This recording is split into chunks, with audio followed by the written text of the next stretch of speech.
বাংলাদেশ পর্যটন কনফেডারেশন রাঙামাটি ঝুলন্ত ব্রিজের নাম শুনে নাই আমার মনে হয় বাংলাদেশে এরকম কোনো লোক নেই। তো আমি আজকে হঠাৎ করে গিয়েছিলাম ঝুলন্ত ব্রিজে, বিষয়টা আপনাদের সাথেও শেয়ার করে চিন্তা ভাবনা করলাম। তো প্রবেশ মুখেই বিজিবি ক্যাম্প থেকে শুরু করে একদম সম্পূর্ণ পর্যটন ভিতর পর্যন্ত ঘুরে দেখলাম।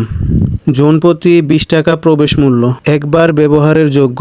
কাপ্তাই লেক দূষণ মুক্ত রাখা আপনার আমার দায়িত্ব। তো আমরা কি পার্কটাকে দূষণ মুক্ত রেখেছি? আমার প্রশ্ন হলো এটা। বা বাংলাদেশ পর্যটন কনফেডারেশন রাঙামাটি ঝুলন্ত ব্রিজের দায়িত্বে যে সকল কর্মকর্তা কর্মচারীরা গিয়েছিলাম তার জন্য, তো দেখি যে প্রায় আমি যতক্ষণ ছিলাম প্রচুর মানুষ, মানে হাঁটার মতো সুযোগ নাই, যতটুক আছে হাঁটার মতো তো কোনো সুযোগ নাই। অনেক ধাক্কাধাক্কি করে তারপরে আমি পার হয়েছি। যতটুকু ভিডিও করতে পারছি ততটুকুই আপনাদেরকে দেখাতে পারছি আর কি, কারণ এতটাই ভিড় ছিল আজকে বলার মতো না। ভিতরে অনেক প্রবেশ করলাম খুব সহজেই। প্রবেশ করার পরে ভিতরে দেখি অনেকগুলো স্টল আছে ভিতরে। এখানে আপনি কাপ্তাই লেকে ঘুরতে পারবেন, এখানে বোট আছে, স্পিড বোট আছে, বড় বোট আছে, ফ্যামিলি সহকারে ঘুরতে পারবেন, হ্যাঁ ঘন্টা হিসাবে চলাফেরা করতে পারবেন। ভিতরে ঢোকার পরে পাহাড়ি স্টল যতগুলো আছে, পাহাড়িদের ঐতিহ্যবাহী সকল ধরনের পোশাক এখানে আছে।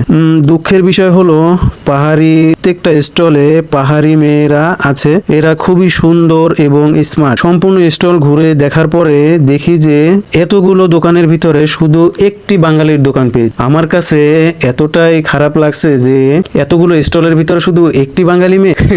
বিষয়টা আমি একটু চিন্তা করলাম যে আপুটার সঙ্গে একটু কথা বলি, আবার বলি না থাক, কি দরকার আছে। তো এটা পার্কটা যে কতদিন পরে পরিষ্কার করে বা কতদিন পরে যে যারা কর্মকর্তা কর্মচারী আছে তারা ঘুরে দেখে কিনা আমার বুঝে আসে। আর এটাকে আমি ছোটবেলায় যেরকম দেখছি পার্কে প্রবেশ করার পর থেকে এখনো একই রকম। তো আপনারা আসবেন ইনশাআল্লাহ, কারণ পার্ক পছন্দ করে না এমন কোনো মানুষ নাই আমার যেটা মনে হয়। ধন্যবাদ সবাইকে, আসসালামু আলাইকুম।